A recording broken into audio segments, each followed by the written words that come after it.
Good evening everyone. It gives me great pleasure to introduce Series 2 of our virtual events. So tonight we'll be exploring one of my favourite places in the world, and that is the beautiful country of Africa.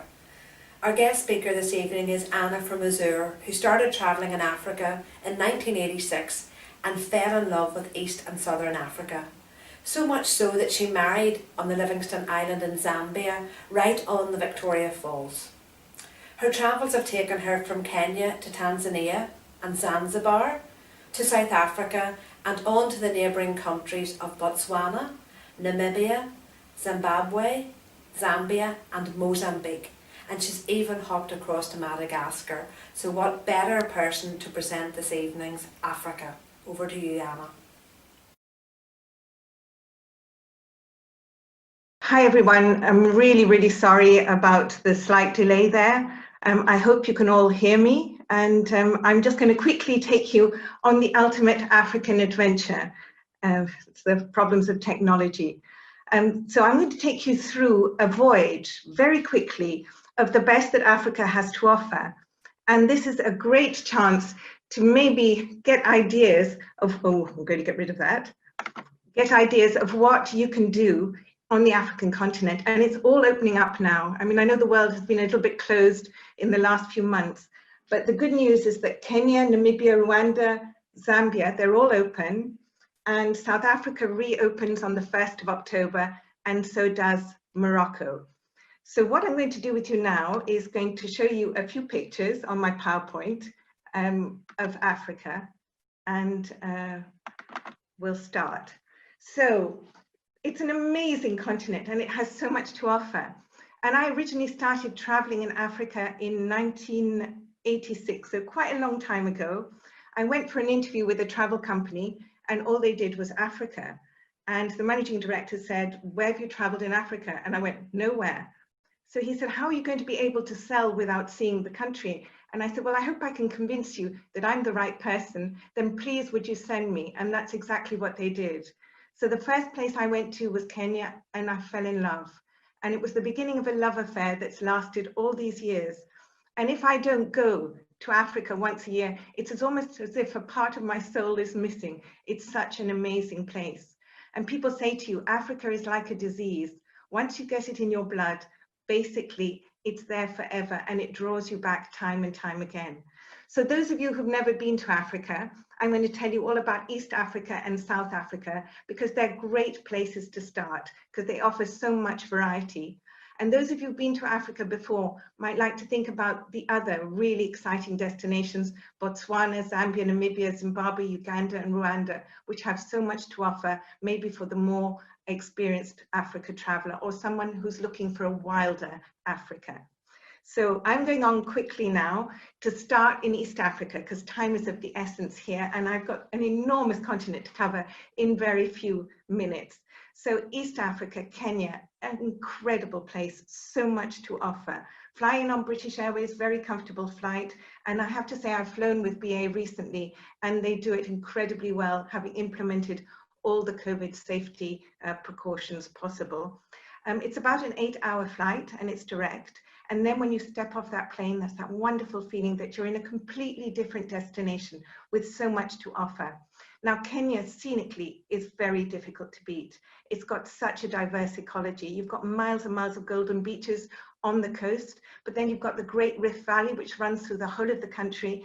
And in that Great Rift Valley, you've got the salt lakes of Baringo, Bogoria, Nakuru, and Elementisha. And on those lakes, you have the most incredible variety of bird life, but also the fantastic flamingos that are part of the scenery, but there's thousands of them. And if you remember that film Out of Africa, Finch Hatton flies his plane through the flamingos and the flamingos part, and we can actually do that and arrange that for you. So if you want that Out of Africa experience, we can give it to you. And then Kenya has about 40 different national parks and the most incredible diversity of game. The most important of all those national parks is the Masai Mara. So I always say, save the Masai Mara to last, because everything you haven't seen anywhere else, you will see in the Mara, and with its signature trees. And there are so many wonderful adventures in the Mara itself. Last year, I went ballooning over the Masai Mara, and this is a trip that you can do. There's no upper age limit, so you can go and really enjoy yourselves. And basically, the pilot, who knows exactly what he's doing, surfs the scenery. So you surf over the Great Masai Mara, you go over herds of elephant, you go over prides of lion, and then they drop the balloon down, and then you have this incredible breakfast in the bush, surrounded by all those animals that you've just seen, but you're totally safe. And it's great. It's the best way to see the Masai Mara at the end. But just to show you the level of the game viewing, I was just 4 days in the Masai Mara, and in those 4 days we saw everything.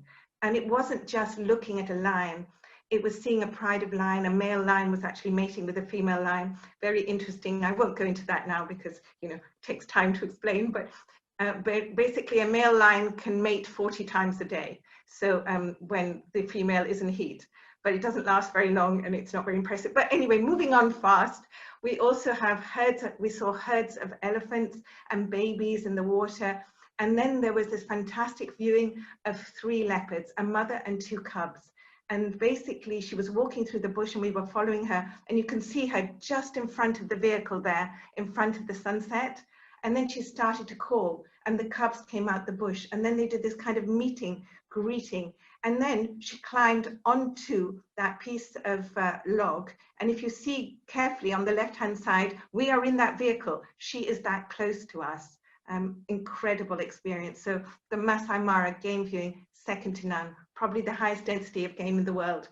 What kind of accommodation? Well, you can choose. You can stay in tented luxury accommodation with ensuite facilities, because we don't really like you looking for a bath or a shower outside your tent. So it's all very, very, very safe.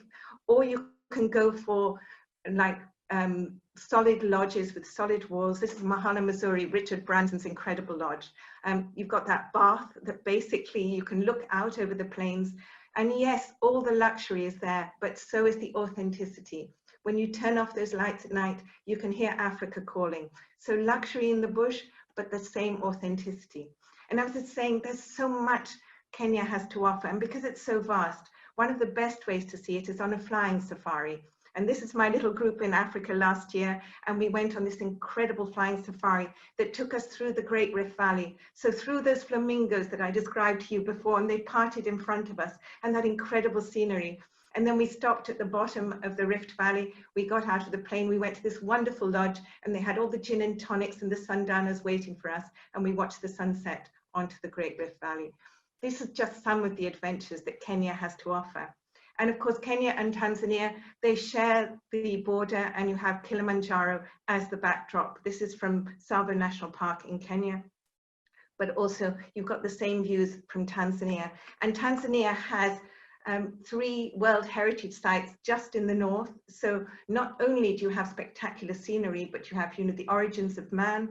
And also one of the game parks in the Ngorongoro crater is actually inside a volcano. It's an extinct volcano, but all the game is inside. And the only thing you don't see there is giraffes, because they can't get down the slopes.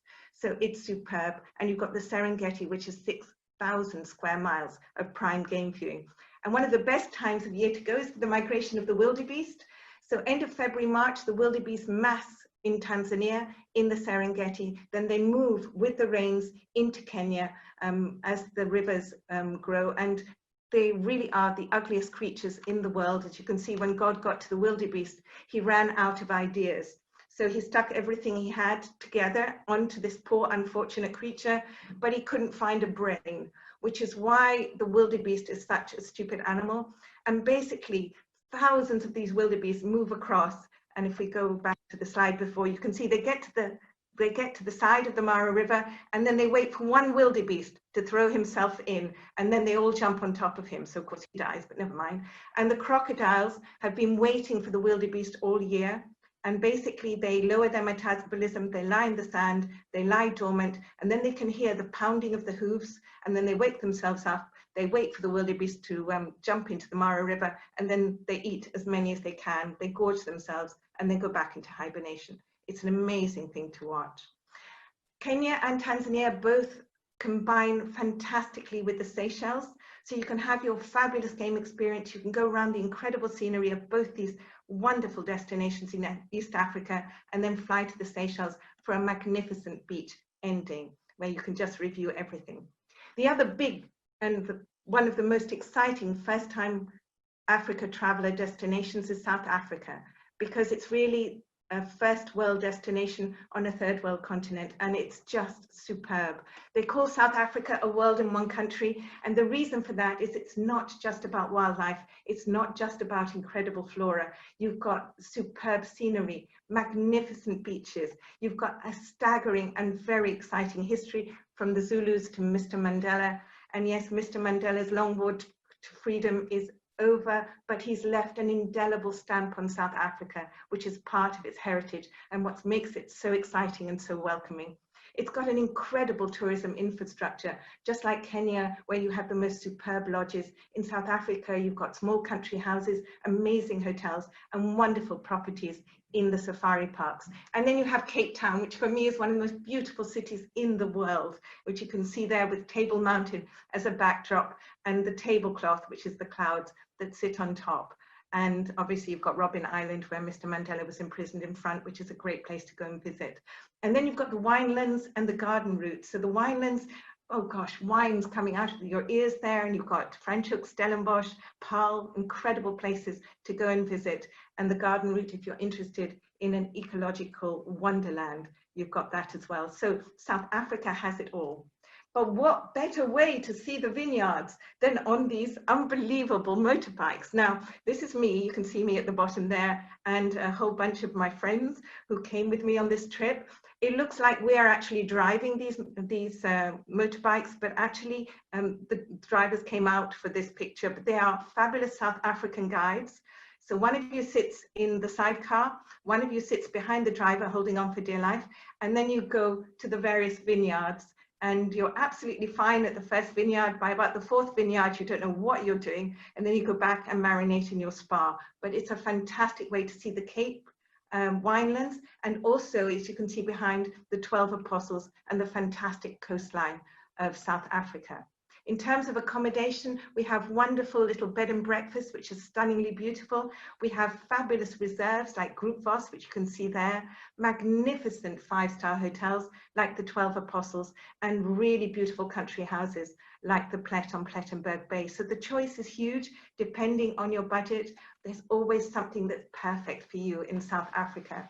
And if you're into wildlife, they have incredible wildlife as well. Not just the animals, but also marine wildlife. And in Hermanus, you have the big five of the marine world, which includes the southern right whales. Now, these are incredible. They are huge, 100 metric tons, and they swim all the way from Antarctica to Walker Bay, because it's the Lonely Heart meeting place of whales. And although they've been probably swimming with these women all the way across, the male performs when he gets to Walker Bay. He throws himself out the water. Now that's 100 metric tons of whale throwing themselves out of the water to impress the female. You don't even need to get in a boat to watch this. You can just walk along the cliff edge at Hermanus, and it's all happening in front of you. And in high season, when the whales are there, which is end of July, beginning of August, right through to September, there can be 50, 60, 70 whales in Walker Bay, all performing, and absolutely it's amazing. So we have some wonderful properties there as well, and that combines with Cape Town. So it's only about an hour's drive from Cape Town to Hermanus, and definitely worth it. And then add a wildlife experience at the end. And then we have so much to offer in South Africa. Like Kenya and Tanzania, the density of game is very, very high. So you will see everything. You'll see the big five, which is really important. The most famous of all the national parks is Kruger. And these are just some of the pictures I took. I'm so proud of these pictures. Sorry, I'm going to bore you with them now, but they are absolutely fantastic. And this was mainly with a phone camera. So you don't even need a spectacular camera. You can get that close to the game. Kruger is malaria, so you do have to take malaria tablets, but South Africa also has some wonderful game parks which are completely malaria free. So if you want to take children and you don't want them to actually have to take malaria tablets, then I wouldn't send them to Kruger. I would send them onto the Botswana border or to some of the game parks at the end of the garden route, and they'll see the same game, but without malaria. Again, the lodges are absolutely stunning. Now, I know Scott has been to Pindar and at Oasis, and he said it was one of the greatest experiences of his life. So when I was trying to choose a few lodges to show you, I thought I'll show you Pindar, because Pindar is actually just north of Richards Bay. So it's not Kruger, although it backs onto Kruger, but it covers about 4 different ecological areas. So the game viewing is spectacular, but also very diverse. So you can either stay in Mountain Lodge, Rock Lodge, or Forest Lodge, and then they can do a coastal day with you as well to see the marine life. And it's a wonderful lodge. It's amazing with all different accommodation. The Forest Lodge is completely glassed houses, which is very exciting when an elephant walks past, but so beautiful and so immediate and just a stunning experience. The game viewing in South Africa is second to none because the guides are very highly trained. So when they point out, for example, that's a king cheetah, there they'll tell you everything about the king cheetah and why it's different from the other cheetahs. And the cheetah can run terribly, terribly fast, but only for a very limited period. And you see those ducks on his face, they call that the tear ducts, and they have a wonderful story that says one of the cheetahs lost her young and she sat and cried, and that's why she has those tear ducts there. Sadly, the cheetah is the slightest of all the animals, and the lions and the leopards will also prey on cheetahs, which is a shame. So that's why they have to run so fast. But the game viewing is stunning, and you get a fantastic insight into these amazing places. Now, I work in a company where quite a lot of people have been to Africa, and they all have their stories of how, you know, their vehicle came really close to an elephant, or they had a lion experience. Well, my experience at Pindar was I attracted a male ostrich, and he had the hots for me, and he did the whole of the mating dance and the whole feathers up and down and all the rest. And then he started to chase the vehicle, and the driver started to drive really, really fast. And he said, don't worry, he'll give up in a few seconds. This guy would not stop. So the driver turned around to me and he said, what kind of perfume were you wearing, Anna? Because this guy has got it bad. But it was quite disconcerting. So when they talk about the lion encounters, I talk about my ostrich encounter. It was really good fun, amazing part of the world. If you're into train journeys, South Africa has got the most amazing trains. It has the Blue Train, which is a fast train that goes from Johannesburg to Cape Town mainly, one night, but you get out. Or my favorite, the Rovos Rail. Rohan Vos, he used to own all these supermarkets, very rich millionaire, sold his company for an undisclosed sum of money and went around South Africa buying up the old engines and restoring them. And he's named every single one of his engines after a member of his family. And he says the one that gives him the most trouble is the one he named after his mother-in-law. And he basically arranges these fantastic journeys, not just through South Africa, but also right up to the Victoria Falls. And also there's a really long trip that goes up to Tanzania. So very, very exciting. You don't stay on the train the whole time. You stop in different destinations. You get out, you have a game drive, you go and visit a town, you see the diamond areas, and it's absolutely great. So that's just a tiny, tiny amount of what South Africa has to offer, but it combines beautifully with Mauritius as well. So if you want a beach destination, yes, South Africa has got some amazing beaches, but the water off Cape Town is about 5 degrees, so you don't really want to swim in it. So you want to go to the Indian Ocean, which is on the west coast, or go on to Mauritius. For people looking for a wilder Africa, something a little bit more lost in time and space, I really recommend Botswana. Botswana is staggering, but it's all about game here, and the Okavango Delta, which, as you can see down there, is a hand that stretches across the Kalahari. It's basically the greatest inland delta in the world. And as the water rises in the delta from May to September, the land masses get smaller and smaller, so the density of game becomes amazing. So the game viewing is stunning, but also the environment is so beautiful. And you can go out in Makoros, you can go out in speedboats, you can go walking in the national parks there. For people interested in birds, 950 different species of birds, and the most beautiful lodges, and they're all tiny and very, very romantic, and romance is there for everybody. So your maximum may be 10, 15 people in a lodge, so it's very, very, very intimate. And this is my favorite, Baines Camp. I mean, I've got lots of favorites, but this is my favorite because they have, in the beautiful, beautiful suites that they have there, they have 4-poster beds that come out on wheels. So if you want to sleep under the stars, you have this huge balcony in front of you. You push your four-poster bed, making sure you've got the wires for the lights coming with you, and you can have this magnificent moment out on your balcony, sleeping under the stars, and they'll create this magnificent romantic bath for the two of you and then disappear. And you have your champagne on ice on the side there.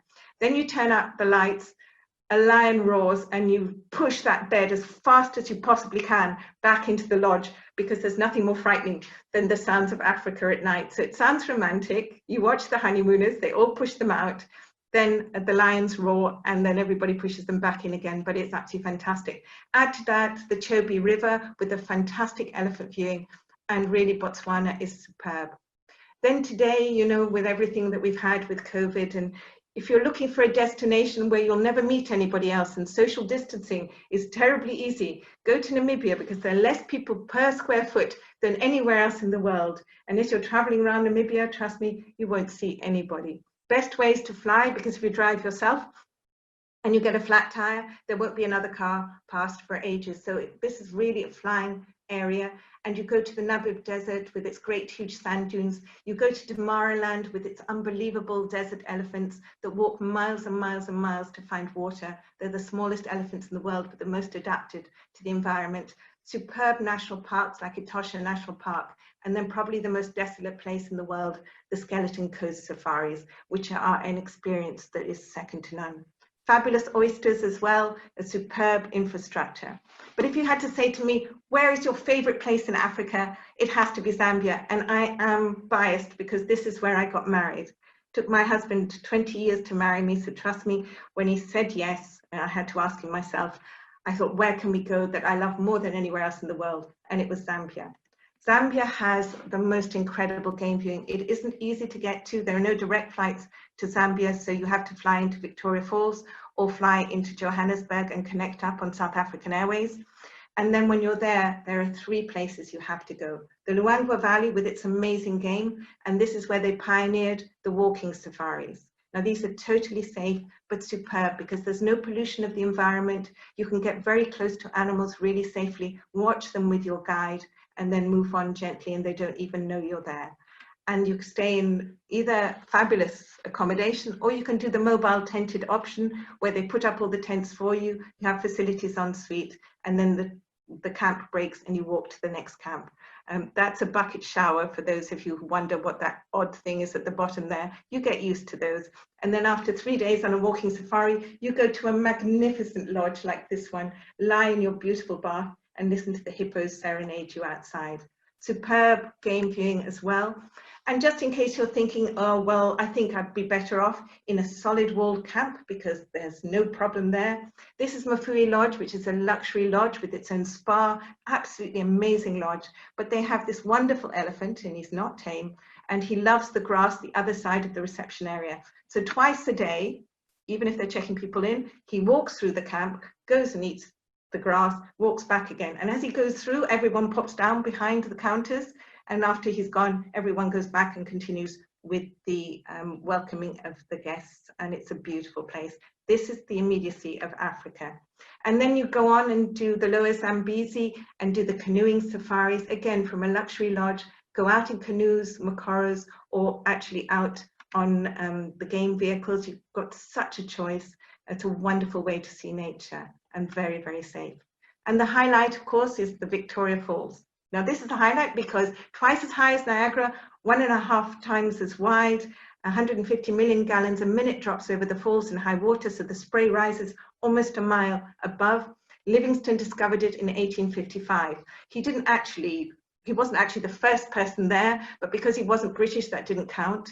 So Livingstone discovered it in 1855 and called it Mosi-oa-Tunya, the smoke that thunders. And it's really beautiful, and high water is July and August, and it's staggering, but the best time to go is May, June, when it's not too high and you can actually see the falls, and then beginning of September, it's absolutely stunning. I was married here on Livingstone Island. You can see the big island in the middle there. And when my husband said, why are we getting married here? It took him 20 years, remember, to marry me.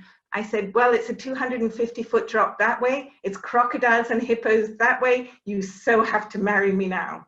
And he did. but it was the most beautiful African wedding. I mean, I had an African choir that didn't sing any of the hymns I asked them to sing, but sang their own hymns, which were 50 times better. You can see all the staff at the lodge got dressed up specially, and they were singing away as well. It was a day of music. Unfortunately, I had my hair done by a hairdresser in the morning, and the spray on the falls meant that the minute I got there, it was the worst hair day of my entire life. Everything went crinkly, but who cares? I didn't care at all. And then we had the glorious moment when they brought the wedding cake. And I had asked to have Anna and Gareth Happiness Forever put on the wedding cake. And when it arrived, it had wedding cake written on it. So it was one of those minutes that you think, oh, this is Africa. And we were laughing so much that we couldn't even cut the cake. But it was the most joyous day of my life. I wouldn't change a moment of it.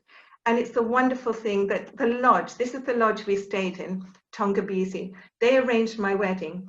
And 2 years later, I went back to that lodge and they put me in the doghouse with my husband. I've always wanted to stay in a place that was called the doghouse. Goodness knows I put him in the doghouse often enough. And it was so beautiful. And they said, come and have dinner in the lookout, which is that beautiful area there. And as we were having dinner, I could hear this choir singing. And there was a couple on a floating pontoon having dinner in the middle of the Zambezi. And I thought, oh, how lovely, the choir will be going to them. But no, the choir came up to us. They surrounded the table. Then this kind of corridor opened up and the chef arrived. And the chef had a cake. And on the cake was written, Anna and Gareth, Happiness Forever. And he turned around to me and he said, Miss Anna, it took you 2 years to come back so I could put my mistake right. And of course I burst into tears. But it's the magic of Africa, those moments that I can't even begin to describe to you. Africa is so different from anywhere else. It welcomes you, it embraces you, and it gives you the most unforgettable experiences. And the thing about Zambia is, and we could all learn from it, it lives in total harmony. There are so many tribes, and they're just a happy, welcoming, wonderful people. And that's throughout Africa, you get that welcome. But you need to go to those amazing people at Oasis Travel, because this is what happens when you try and book these things yourself without experts like them to help you, because they'll talk to experts like us. This was a couple who booked everything on Expedia, and they got this car, which was the wrong car to have in a safari park. And as you can see, the elephant, he decided to tell them that it was the wrong car. In fact, he actually sat on the car. So to be honest with you, Africa is a destination where it has so much to offer, but you need people who know to channel everything that you want to see and create the most amazing trip for you. And all my lovely friends at Oasis Travel, they can do it for you, and they will talk to mad, passionate people like me who will help create the holiday of a lifetime when you go to Africa. So this is the company I work for, Azure. These are the destinations we cover, and you can go to all of those as they're opening up at the moment. But really think in terms of 2021, because we need time to plan this for you, get you the very best. So think about it. And sadly, no time tonight to talk to you about Madagascar, Rwanda, Uganda, or Zimbabwe. But I'm hoping that Sandra will invite me back sometime, and I'll be able to tell you all about that. So that's it from me, and I don't know how to hand you back to Sandra. I'm hoping that Charlie can do that. Charlie? Okay, so I'm going to escape from this. Hi, Anna. Anna, thank you so much indeed for that fascinating presentation. I mean, I've heard you speak many times, and I can tell you that nobody can sell Africa like you can. I have been to Penda Lodge, I've been to Botswana, and you just brought back all those magnificent memories for me. Thank you so much. And I hope you don't mind, just a few of the viewers have just very quick questions for you. Oh, of course. I'll take off my Uncle Bulgarian glasses. So a lot of people, I think, watching tonight are hoping to go to Africa for the first time. So John is asking, if he's going to Cape Town, would you stay at Camps Bay or would you stay at the waterfront? Me personally, I would stay in Camps Bay because I love that kind of detachment. But I mean, how long have you got? You could stay maybe 2 nights in Cape Town and 2 nights in Camps Bay. Or if you're staying in Cape Town and going on to the winelands, then I would stay in Cape Town and go on to the Winelands, and you get that detachment anyway. But Camps Bay is absolutely staggeringly beautiful, and you have access to that superb drive along the coastline, and you can access boulders from there where the penguins are, and you can go on to Cape Point as well. So you have the best of both worlds there. If you're in the waterfront, of course, you're in the heart of Cape Town. And it's so well done, and there's so much going on there, and you've got the aquarium there as well, and then you can go out to Robben Island from there, and then you can go to the back of Cape Town to Constantia and do the wines there as well. So it's a tough one. It depends what you're looking to do. Personally, I would stay in Camps Bay, but you know, it's a tough choice. Thank you. And Mary's asking, taking a safari for the first time, how many nights? Ah, right. Okay. I usually say 6 nights on safari, but it depends. If you're in South Africa, then I would, because maybe 4 or 5 nights on safari, and then you combine it with the Cape and the garden route. But if you're in Kenya, I would do 6 nights and do 2 different parks, and then go onto the coast afterwards. So that would be the optimum. 4 nights in Kruger is enough, because you will see everything in those 4 nights. But because Kenya's got such a variety of different parks, if you went first, you know, maybe spent 3 nights up near Samburu, Meru, and saw where George Adamson raised Elsa the lion cub, and it's a different form of scenery, and then you did 3 nights in the Masai Mara at the end. That's the way to do it. Always save the Mara till the end, or do Savos. So depending on the destination and what else you're combining with it. Okay, and I have a few more, but I'm going to just give you one last one. So, how do I see the gorilla trekking in Rwanda? What is the best time to visit Serengeti to see the animals and avoid the heat? Okay, what you have to avoid with East Africa are the rains. So the rains bring enormous humidity and dryness. So we have the short rains in November, and we have the long rains May, June, July. Well, May and June. July, it's already better. Kenya's on the equator, so basically it's warm most of the year, but you have to remember that most of the safari parks in Kenya are over 5,000 feet. So already the temperature is much, much more moderate than it would be on the coast. With South Africa, you've got different times of the year to go. You've just got to be, the best time to go is July and August and September, which is the winter months in South Africa, but the driest months for game viewing. So they're different seasons depending on the time of the year, but always try and avoid the rains, because not only do the rains bring humidity, but they also bring quite a lot of bugs. Okay. Well, Anna, to you and to all of our lovely customers out there, thank you very much for joining us tonight.